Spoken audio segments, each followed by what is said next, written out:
দিনাজপুরের গোরে শহীদ ঈদগাহ মাঠে সুষ্ঠুভাবে ঈদের নামাজ আদায়ের লক্ষ্যে নেওয়া হয়েছে ব্যাপক প্রস্তুতি। প্রায় 22 একর জায়গা জুড়ে বিস্তৃত এই ঈদগাহ ময়দানে একসাথে লক্ষাধিক মুসল্লির নামাজ আদায়ের ব্যবস্থা রাখা হয়েছে।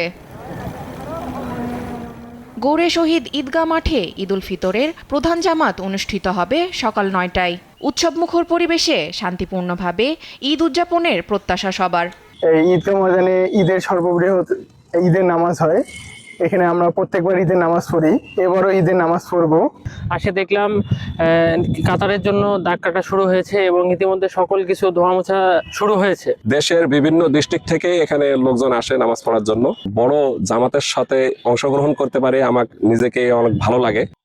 ঈদের জামাত সুষ্ঠুভাবে সম্পন্ন করতে জেলা প্রশাসন ও আইন শৃঙ্খলা বাহিনী একাধিক বৈঠক করেছে। নিয়মিত পরিদর্শনের পাশাপাশি নেওয়া হয়েছে কড়া নিরাপত্তা ব্যবস্থা। প্রাণ লাগছে, খুব খাচ্ছি, আরাম পাচ্ছি। মাঠ সমান করা, মাঠে বিভিন্ন কাতারের যে লাইন তারা এগুলোর কার্যক্রম চলছে।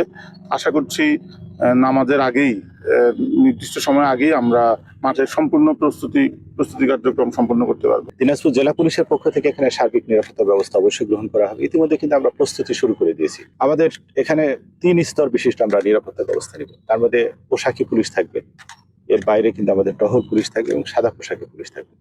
এই ঈদগাহের অন্যতম আকর্ষণ 50টি গম্বুজ সমৃদ্ধ মিনার। 516 ফুট প্রস্থের এই বিশাল কাঠামো দেখতে প্রতিদিনই ভিড় করেন হাজারো দর্শনার্থী।